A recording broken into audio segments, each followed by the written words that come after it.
What's up, everybody? MikeO back with another Mail Day recap. Got some more slabs in for the collection.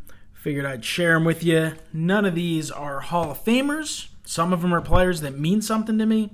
Others are just pickups because, well, they were combined shipping and insanely cheap. So the first one is definitely just a super random one. It's a 1949 Bowman Ed Fitzgerald. He was a Pittsburgh Pirate, and this is a PSA 6. It's a pretty cool card. Honestly, just got it so cheap that couldn't turn it down. It was $5-6, which is less than the price of getting a card slabbed. It's an old school card, and it's in really nice shape. So again, could not turn it down, so picked it up. So it's a cool one. I don't have much to say about them, but it's definitely just nice to have a variety of cards in your collection, whether they're new or old or whatever. All right, next up is a 1951 Bowman Mauch. First off, 51 Bowman is a beautiful set. This is an amazing looking card. Great pose, great artwork, amazing color. It's a PSA 5.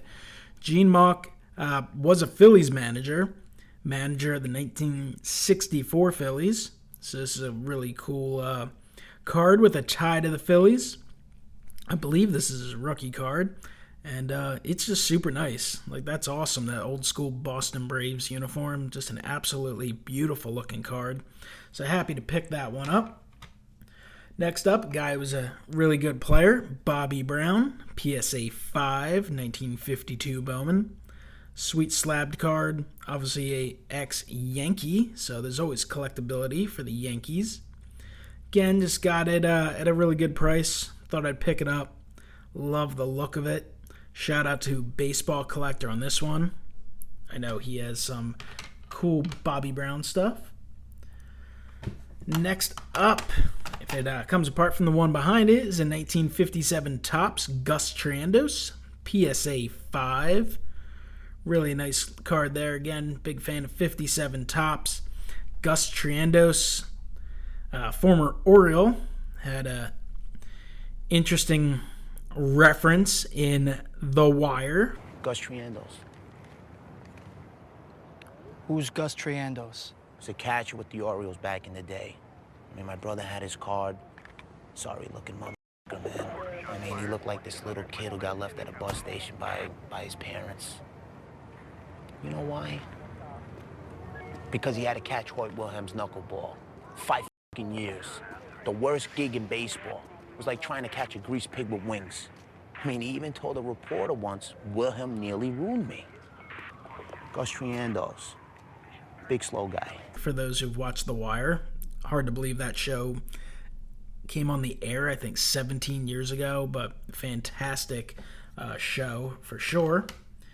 Next up is a 1962 Tops Johnny Padres, PSA 8. A really sharp condition on this one. Johnny Padres, I've mentioned a number of times, was a pitching coach for the Phillies back in '93 when they made their run to the World Series before Joe Carter ripped their hearts out, including the entire city of Philadelphia.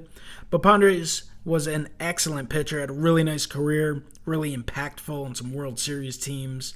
So, while not a Hall of Famer, he was an excellent, excellent pitcher. So, like the Johnny Padres, been picking up a bunch of his cards, kind of trying to put together his top set, I guess, at some point. Next up is a 1965 Tops Jim Fregosi, PSA 7. He's another guy with a tie to the 93 Phillies team. He was their manager. Had a nice run there. Was the perfect manager for that 93 team. And Fregosi was a good player. Had a really nice career overall. Maybe not worth trading Nolan Ryan for, but still an excellent, excellent player nonetheless. So that's a really cool card there. Happy to add that one to the collection. And again, in gorgeous shape. And then we're going to close it out with a trio of Bobby Shantz cards. Bobby Shantz was a Philly for a small amount of time. Better known as a Philadelphia Athletic. Also pitched for the Yankees and, as you can see, the Cardinals.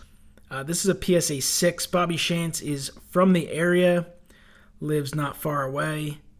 See there, home, Ambler, PA. That is still where he makes his home. He's been signing autographs in the Philadelphia area for years and years, and have had the pleasure of meeting him a number of times. So I like to pick up his cards when I can, especially when they're at a great price.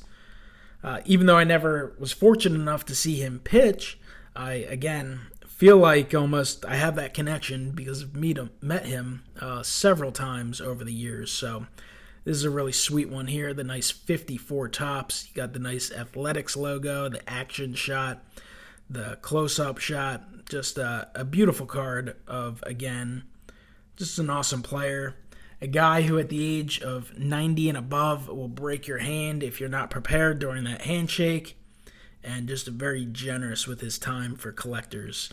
Finally, the 51 Bowman PSA 8. Big fan of the 51 Bowman set, and really happy to add this one. Super clean looking card. So happy to add it to the collection. So that's it. That's the mail day. A lot of fantastic players, beautiful cards. Hopefully you guys enjoyed. Let me know what your favorite one is down below. Hit the like button, subscribe, and I will talk to you next time. Have a great one.